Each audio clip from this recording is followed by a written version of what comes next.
Good morning, Facebook. How are you? Today's Mike Cook coming to you live from Central Missouri. It is approximately 8:33 a.m. on 2/9/21. The year, I don't know what to call this year yet. I've been toying with some things. Last year was the year the conspiracy theories became reality, and we're still finding out how true that really was. But 2021, I don't know what to call this year yet. We'll find out. We'll come up with something, but I don't know what yet. How are you doing today? As you're coming on, please remember to like, comment, and share this video. Share this video. Share this video. Share this video. If you don't share this video, it won't get spread around because Facebook is squashing me. I wonder why. I mean, why do they care about little old me and little old Missouri that they have to squash my voice? What does my opinion matter anyways? I mean, really? So like, comment, and share, like, comment, and share, like, comment, and share. Please share. If you're watching on YouTube or Facebook, share this. If you're watching a rerun on Rumble, please rumble this. It helps the algorithms on Rumble. If you're on YouTube, there's my YouTube channel. I have a lot more than 61 subscribers now. When I first started, it was real low. But if you do that, please subscribe, like, and share this, and maybe comment on there. That really helps. You might have to drop out of the feed itself and go to the subscribe button and ring the bell. If you're on Facebook watching this, please hit the follow button. If you can't find that, just drop out, go to my page and follow me. Or after the video's over, go and follow me. And like and share this video. Comment, ask questions, what you'll do. I may not, if I'm doing like today, I got a lot of stuff to put up. I may not be watching the actual conversation while I'm live because it distracts me. But I do go back through and read your comments, and I'll like them or comment.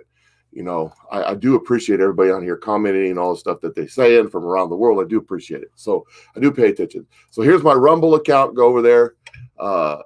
Rumble's probably the best one right now. The only difference is it takes a little while for it to load. Sometimes my internet's slow. It takes half a day to load up. Everything I do is recorded, and then I have to load it up onto Rumble. So it's live on Facebook, live on YouTube, but recorded on the Rumble. This is my MeWe. This is Parler. If it comes back, it may not come back. And if it comes back, it may be highly censored. So who knows?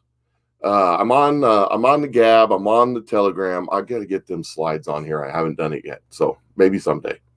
Anyways, so I'm relooking at things. I was going to talk about it yesterday, but I had a lot of trouble getting it. Barely got in and got on yesterday. So I just winged it. And I couldn't set stuff up. Didn't have time. But so Super Bowl. We all know what happened to Super Bowl. It was a slaughter, and it was a political mess from the commercials to the halftime show to the before with the national. It was just terrible. I just wish they'd just leave all out and go back to the old-fashioned way of this is a football and just play football. Just leave the rest of it alone, you know. But you know, I am a Kansas City Chiefs fan. They got destroyed. I do want to say one thing. It wasn't this guy's fault. I think that's an awesome picture of pure talent, guts, and fortitude. Here he is getting sacked, right? And he's diving, he was tripped up, and he throws this ball 30 yards down the field while in the air and hits the receiver in the face. The guy doesn't catch the ball, but it's not because of Mahomes. He hit the dude in the face with the ball. I don't think you can get any more on target than that. But that's just the epitome of that's a hell of a football play. I'm just saying. I mean, wow. Anyways, a losing effort. I digress. The halftime show was brought to you by Fruit of the Loom. That was some really weird stuff that was going on there. I don't know. I think the co-sponsor besides Fruit of the Loom was Satan himself. What I really wanted to get to is some of the commercials were like, oh, puke, gross. So here's a Jeep commercial with Bruce Springsteen in his cowboy outfit. He's got his little scarf on and his cowboy shirt, his cowboy boots, and a cowboy hat, and his two gold earrings in his ears, I don't know if this is Brokeback Mountain or what the deal is, but he's not a cowboy. I know a lot of cowboys. I know a lot of cowboys. I know a lot of guys who are raise cattle. That would make them cowboys. They don't dress and act like this guy. So he's not a cowboy.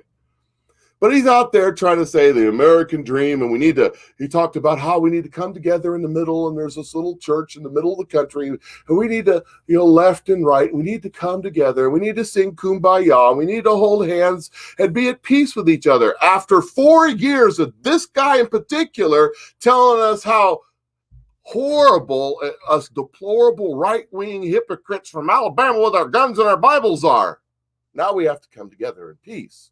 And top it all off in the coming together in their collectivism.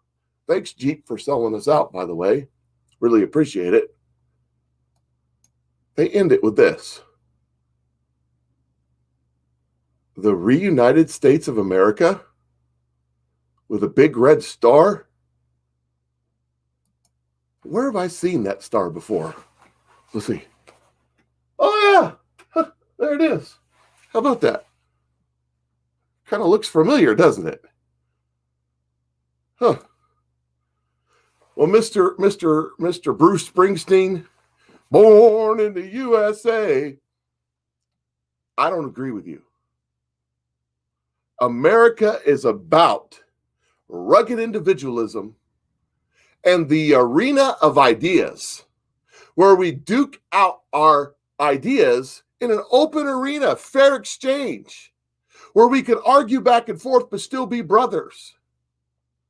What you want to do is suppress one side. All it's going to do is piss people off and cause like a real war. But that's okay. You can have your Jeep and your fancy hat and your fancy jacket and pretend you're a cowboy, but you ain't. Go back to Malibu where you belong. And this also, still on the theme of the what's going on here. Pop-ups. See, I got this new computer and it's Windows 10. I was using a Windows 7 computer and I have all these stupid pop-ups on Windows 10. It's ridiculous. Anyways, the Babylon Bee said 138,000 points suddenly added to the Kansas City Chiefs at halftime. 138 points suddenly awarded to Kansas City Chiefs, declaring them the winner of the football game. There it is, the little blue graph. You can see where they got all their points at halftime. Just kicked right up there. Nothing fishy about that. Not at all. So I want to talk about switching gears now and moving on. I got a lot to cover. So here's a little deal that came out in the media yesterday or a day before. It says the Supreme Court will hear the I don't know, with this case. I'm terrible at names, by the way. I just want to let you know. On March 24th, 21, and decide whether police can enter your home and seize your guns without a warrant. What a coincidence. The First Circuit Court of Appeals sided with the police, stating that they should have the right to seize guns without a warrant in case of threats to individuals or community safety. That's pretty broad. We used to have this thing in this country. I know it's old and passé, and we don't talk about that kind of stuff anymore, but it just seemed like I was 49 years old when we had this thing, because I'm going to be 50 in September. I was 49 years old when we had this thing that was called the Constitution. They had these Bill of Rights, and in that rights it said that the government couldn't seize things and take things from you without justification, warrants, and compensation, and all that stuff. But I guess, yeah. But Mike, the Supreme Court's 6-3 in favor of the conservatives. Is it? Is it really? Is it really? Have you seen what's been going on? I mean, Supreme Court justice we know is compromised. Kim Clement says 2 Supreme Court justices going to step down in disgrace. I think I know who one is. He's completely compromised. So who knows which way this is going to go? I have no idea. Oh, I forgot to mention. I hope you all have your good cup of coffee with you, because I got mine. Might be ready for a heat up. So you're saying to yourself, "Oh, this won't affect me because I'm not a criminal, and I'm not a threat to individuals or community safety." But new bill would essentially criminalize private gun ownership in the United States. You're now a criminal. How about that? And the guns can now come into your house and collect your guns and arrest you and take you off to a re-education camp or something. So let's just look at it. The new bill has been proposed by Congresswoman Sheila Jackson Lee, who thinks that AR-15 shoot 50 caliber bullets, which is pretty dumb. But anyways, would effectively criminalize private gun ownership throughout the United States. HR 127, also referred to as why can't like Sabika, Shika, Sashika, Bika, Shika, Mika, whatever, Firearm Registration Act. They would have to pick a name like that, wouldn't they? Would be the most radical gun control reform that the United States has ever seen if passed. The bill, named in the memory of Shabika Shika Nika Mika Mika of Pakistan, foreign exchange student who died in a school shooting in 2018. Oh, isn't that so sad? So we're going to ban guns because of crackpot that they couldn't find the gun before. A criminal. You know, rules only apply to those who choose to follow them. And if you don't choose to follow the rules, so this is what it's going to do is require a license to own any firearm or ammunition, require 24-hour class to be certified with a firearm. So they got a license, so they got you there. They got a class, so they get pictures and all that kind of stuff from you to find out who you are and know exactly where your guns are, what kind of guns you have. Raising the age to purchase firearm to 21, requiring government-mandated psychological evaluation to own a firearm. Have you ever considered voting for Trump? Yeah, you're not qualified. You're crazy. Requiring an individual license and psychological evaluation to own a military-style weapon, which is any weapon. Because, you know, inside of an old house, a friend of mine, and I bought it off of him, found a musket. Actually, it was a rifle. It was a cavalry rifle from 1880 something or another, Springfield. Barrel of one round, stuff it in. This was a military weapon. At the day, it would be banned. Oh, how about that? Further bans of certain ammunitions designated by the ATF. So bans of certain ammunitions designated in the future by the ATF. So whatever they, 22, 30-06, 38, 38 special, whatever they want to ban. Requiring mandatory firearm liability insurance, requiring $800 paid to Attorney General office every year. That's called a tax. So they're going to nationalize the ownership of guns by requiring insurance, kind of like Obamacare, on your gun purchases. And you have to pay $800 every year to have this liability insurance. Huh. Well, that kind of sucks. Creating a national firearms database open to the public that anyone can see what firearms a person possesses and where they keep them. I'm a thief. Oh, Mr. Jones has 6 firearms at his house, and they're kept in the bedroom in a safe. It's a nice safe. I better bring something good to get into it. That's wonderful. The federal government can decline the ability to own a firearm to anyone they deem a risk. You Trump supporters, you redneck conservative gun-toting, Bible-thumping hillbillies from Missouri and Arkansas and Alabama. Anybody they deem a risk. If this bill is signed into law, violators will face a minimum of $75,000 in fines and 15 years in prison and a maximum penalty of $100,000 fines and 25 years in prison. See ya. Gotta go. Come in this country illegal all you want and break all the laws you want, but don't own a gun. Kind of puts a new perspective on this one, doesn't it? You criminal. All you criminal gun owners. I don't own a gun. I lost all my, I gambled my guns away. Yeah, that's it. That's the ticket. That's what it is. Yeah, that's the ticket. Yeah. I gambled them away. That's it. I lost them. I was gambling, and the only thing I left was the guns, and that was it. They're gone. So I don't have any guns. Don't know what you're talking about. So once they disarm us, they own us. It's the only thing we got left, keeping us free. You know, the reason that America has guns is because America has guns. You know, they kind of defend themselves, if you know what I mean. They said it would be fine. It'd be okay. Because look, Australia, they gave up their guns, and everything's great down in Australia.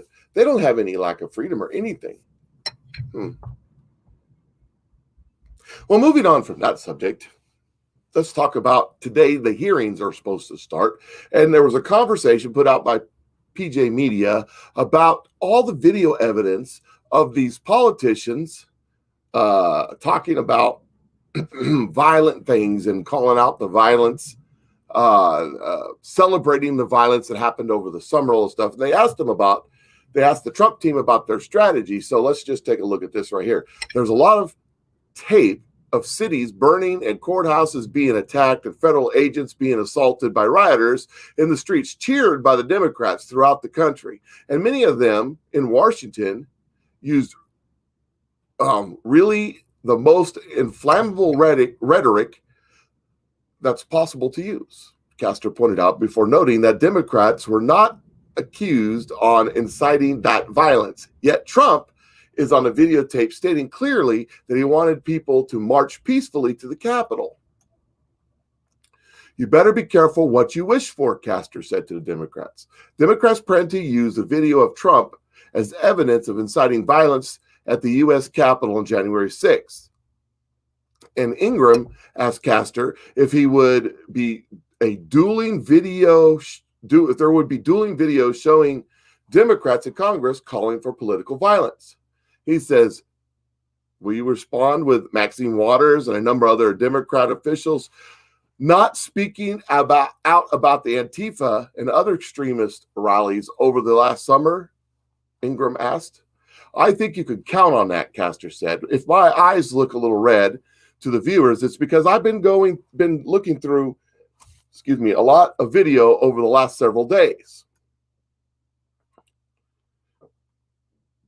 I got to open this up. I can't see it. There's certainly an ample evidence of Democrats calling for political violence that the Trump defense team could use, including Rep.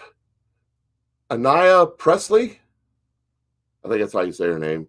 Representative Presley calling for unrest in the streets. Nancy Pelosi calling for uprising against the Trump administration and calling Republican domestic terrorists is what that's going to say as I change it down here. Or domestic enemies. Senator Cory Booker encouraging activists to get up in their face. Republican candidates and office holders, and Maxine Waters encouraging the harassment of members of the Trump administration, just to name a few. And there's video. There's video of them after the GOP convention minimized over at the White House, of these Republican representatives and senators and dignitaries being harassed as they walk from the White House the few blocks to their hotels. There's video of it. And it was encouraged by the Democrats all around the country. It'd be interesting to see what the Trump team's plan is to defend Trump. I know they're going after the constitutionality and how they don't really have a right to do this stuff. You know, there's so many different ways they could go about this. There's so much information that could be put out there. And I have a feeling that in the next few weeks, we're going to see an implosion of information. You know, and for the longest time, listening to the, 17 stuff and the stuff that's out there, I'm thinking, oh, Trump's going to do this. Trump's going to do this. I don't think Trump's going to do it. I think they are. I think they're the ones that are going to do this. Kim Clement says in one of his videos that Time magazine will say what I want them to say, that The View will say what I want them to say, the CNN will say what I want them to say. And that Time magazine one, that's just weird to me. Time magazine almost doesn't exist anymore. That's weird. Why would he call out Time magazine? I thought a lot of things were weird about those prophecies. Like, it's weird. Just weird. I don't understand. And then the other day over the weekend, there was this article, The Secret History of the Shadow Campaign That Saved the 2020 election. Let me tell you, this article is long. It's like long. Oh my God. They paint this in such flowery pictures, and they talk on and on and on, trying to rationalize this cabal of people who saved the election, meaning they prevented Donald Trump from winning. If you read between the lines, I found some stuff very interesting in this article. I'm not going to read the whole thing because, my God, I'd be here for a month. But let's just kind of get into it a little bit. The nation was braced for chaos. Liberal groups had vowed to take the streets, planning hundreds of protests across the country. Right-wing militias were grinding for battle. Doesn't make no sense. In the poll before the election day, 75% of Americans voiced concern about the violence. Why? Because it was in the media. That's why. The media was pumping it. Instead, an eerie quiet descended as President Trump refused to concede, and the response was not mass action, but crickets. When the media organizations called the race for Biden on November 7th, jubilation broke out instead, and people thronged to the cities across the U.S. to celebrate the domestic process that resulted in Trump's ouster. Yeah, they just thronged. We saw all them female little girls dancing in the street, holding on and kissing each other, girl on girl and all that. It was weird. I remember that. It was weird.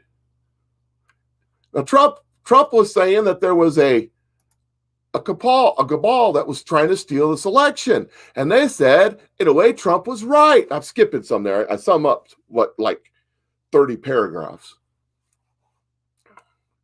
There was a conspiracy unfolding behind the scenes, one that both curtailed the protests and coordinated the resistance from CEOs. Both surprises were the result of an informal alliance between left-wing activists and business titans. The pact was formalized in a tense, little-noticed joint statement of the U.S. Chamber of Congress, Republicans, so-called, and the AFL-CIO, published on Election Day. Both sides would come to see it as a sort of implicit bargain. Inspired by the summer's massive, sometimes destructive, racial justice protest. How about that? They got an excuse in which labor forces and labor came together with the forces of capital to keep peace and oppose Trump's assault on democracy. Too bad we're not a democracy. At least we didn't used to be. We used to be a republic, but not anymore. Now we're a democracy, which means we're a socialist country. Their work touched every aspect of the election. They got states to change voting systems and laws, unconstitutional, by the way, and helped secure hundreds of millions of public and private funding, also unconstitutional. They fended off voter suppression laws or lawsuits, requiring ID, stuff like that. Recruited armies of poll workers and got millions of people to vote by mail for the first time. They successfully pressured social media companies to take a harder line against disinformation, like me. I'm disinformation. I didn't tote the line, and use data-driven strategies to fight viral smears. Smears like the truth. They executed national public awareness campaigns and helped Americans understand how the vote count would unfold the days and weeks preventing Trump's conspiracy theories and false claims of victory from getting more traction on Election Day. After Election Day, they monitored every pressure point to ensure that Trump could not overturn the results. The untold story of the election is that thousands of people of both parties who accomplished the triumph of American democracy at its very foundation, says Norm Eisen, a prominent lawyer and former Obama administration official who recruited Republicans and Democrats to board the voter protection program. Interesting. Voter protection program. But that's that one where they war gamed it out. Yeah. So I got a lot of my information when I was talking that there was going to be riots in the streets. They cover that in here, by the way. They talk about why there weren't any riots in the streets. Interesting. For Trump and his allies running their own campaign to spoil the election, the president spent months insisting that mail ballots were a Democratic plot and the election would be rigged.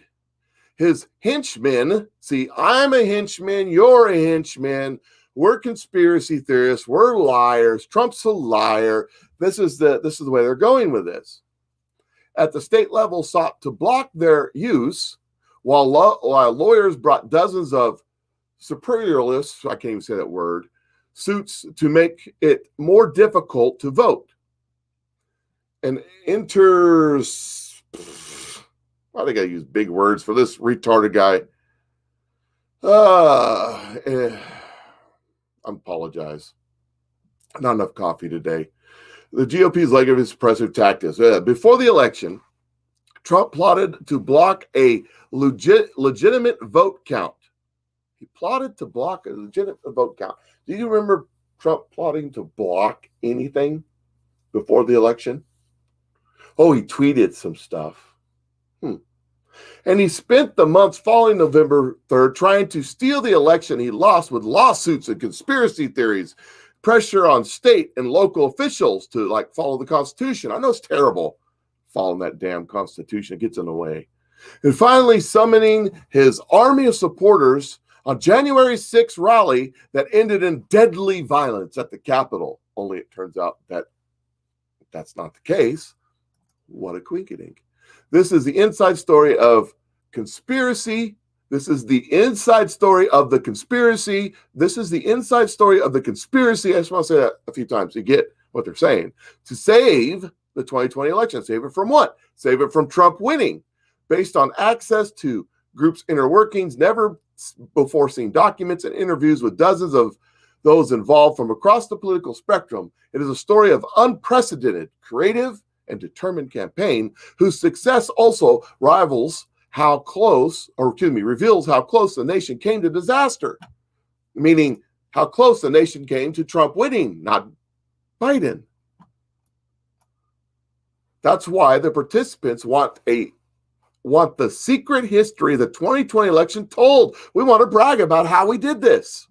Even though it sounds like a paranoid fever dream, a well-funded cabal of powerful people ranging across industries and ideologies, working together behind the scenes to influence participants, change rules and laws, steer media coverage, and control the flow of information. Well, how about that? They were not rigging an election. They were fortifying it. Yeah, that's it. That's the ticket. That's what it is. Yeah, we didn't rig it. We didn't steal anything. No. We fortified it. Yeah, that's the ticket. Yeah, that's what it is. That's what it is. Yeah. And they believe the people needs to understand the system fragility in order to ensure that democracy in America endures. Now, this is the architect of all this. Sometime in the fall of 2019, Mike Podhauser became convinced the election was headed for disaster and determined to protect it. Disaster meaning Ho and the Joe, or Joe and the Ho were going to lose. Because nobody cared. Nobody wanted to vote for those guys. Nobody. This was not the usual preview. For nearly a quarter century, Podhauser, senior advisor to the president of the AFL-CIO, the nation's largest union federation, has marshaled the latest tactics and data to help its favorite candidates win elections. It has marshaled the latest tactics and data to help its favorite candidates win election. Wonder what that actually means. Gotta think about that one. Unassuming and professional, he isn't the sort of hair-guiled political strategist who shows up on cable news among Democratic insiders. He's known as the wizard behind some of the biggest advancements in political technology in recent decades. A group of liberal strategists he brought together in the early 2000s led to the creation of the Analysis Institute, a secretive firm that applies scientific methods to political campaigns. You mean like Dominion and Scorecard, maybe? I don't know. Just seems to be a little wordy there. Trying to read between the lines. Sometimes in the fall of 2019, Mike Podhauser became convinced the election was headed for disaster and determined to protect it. We can't have Orange Man win. We got to have Joe in the hoe. This is not his usual preview for nearly a quarter century. I already did that one. Okay. Democratic insider. He's also known as the wizard behind some of the biggest advances in political technology in recent decades. Think about that.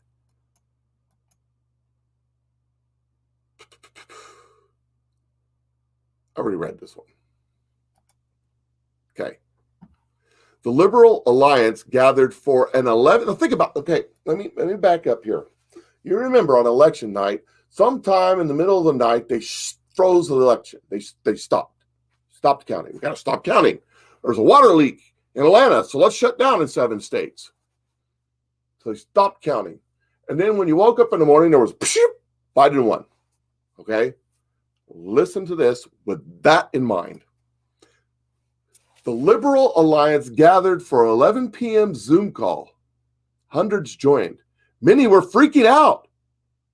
It was really important for me and the team at that moment to help ground people into what we had already known was true, says Angela Peoples, director of Democracy Defense Coalition.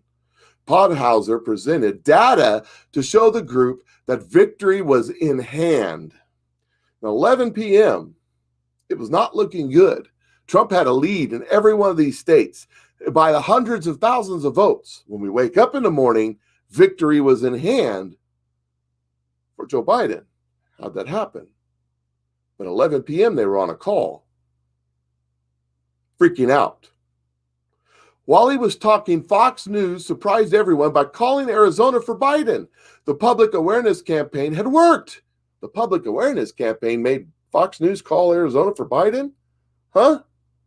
TV anchors were bending over backwards to counsel caution and frame the vote count accurately. Bending over backwards to frame the vote count accurately. Frame. Create a narrative. A narrative is a lie. The question became what to do next. What to do next? We were going to lose this thing. And what were we going to do next? The conversation that followed was a difficult one, led by activists charged with the protest strategy. We wanted to be mindful of when was the right time to call for moving masses of people into the streets. Now, if you watched my videos, I kept saying that Protect the Vote was strategizing to move all their minions into the street and cause chaos. People says, as much as they were eager to mount a show of strength, mobilizing immediately could backfire and put people at risk, mainly turn the American people against them. So they didn't want to do that. Protests that devolved into violent clashes would give Trump the pretext to send in federal agents or troops as he had over the summer. Trump never sent in troops. He only sent in federal agents in Washington, D.C. to take control of the situation around a federal courthouse. But they always forget that, don't they? And rather than elevate Trump's complaints by continuing to fight him, the alliance wanted to send a message that the people had spoken. Remember how the media all came out with the same story? The same narrative? It was all coordinated. So the word went out, stand down, protect the results. That's what I kept talking about, that group right there. Protect the results. Announced that it would not be activating the entire national mobilization network today, but remains ready to activate if necessary. On Twitter, outraged progressives wondered what was going on. Why wasn't anyone trying to stop Trump's coup? Where was all the protests?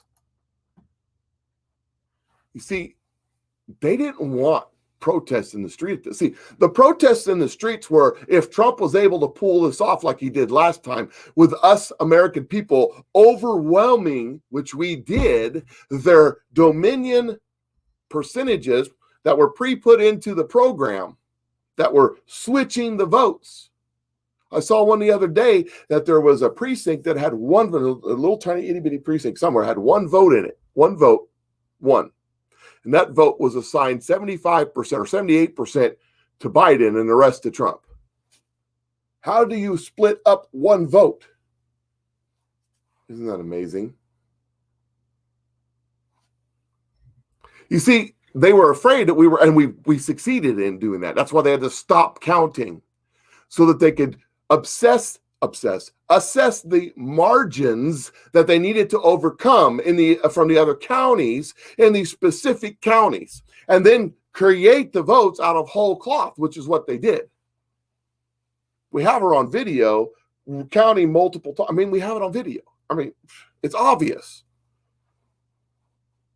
They talk a lot about those strategies in this big, long article. If you actually read the article and you think about what they're saying, they're admitting to it. They're not saying it in those words. You just got to kind of read between the lines, read what they left out, read what they're glossing over with their flowery language and their many words. For example, it was around 10 p.m. on election night in Detroit when a flurry of texts lit up the phone of Art Reyes III. A busload of Republican election observers had arrived at the TCF Center where votes were being tallied. They were crowding the voting tables, refusing to wear masks, blocking or heckling the mostly black workers. Reyes, a Flint native who leads the We the People Michigan, was expecting this. For months, conservative groups had been showing suspicion about urban vote fraud. The language was, they're going to steal the election, and there will be fraud in Detroit long before the vote was cast. So they put in measures to prevent, and they came up with excuses, the other side from legally, constitutionally watching the vote. To the point they were putting paper up on the windows. You remember that? But that was just an effort to prevent the racists from getting in there. See, they wouldn't have masks on. And we have a pandemic going on right now. If you go read this article, and this is just excerpts of it, you realize, I think what I realize, they're admitting to the fraud, to the theft that they did. Of course, they're spinning it, saying Trump wanted to steal this election and we saved it from him. And it was all means necessary to do it. Mm-hmm. Those American people, those Trumpsters, those mega people, they showed up and voted, and they shouldn't have done that. We had to stop it. I mean, if Trump had another 4 years, he would destroy everything we created. We had this thing all ready to go, turn right over to the Chinese. You know, we can all come together in the reunited States of America. You know, one big happy family. We can all sing Kumbaya as we stare into the red star in the middle. Huh. People keep asking me why I fly this flag as long as the foe, Joe, and the Ho are still in the White House, controlled by the communist Chinese. That flag will remain. I do believe God is moving. God said that they will say what I want them to say. And I think this article right here, this Time Magazine article, is the beginning of it. It's going to start coming out. And it's going to start coming out in a big way. And people are going to be shocked at how it comes out. I'm not counting on Trump.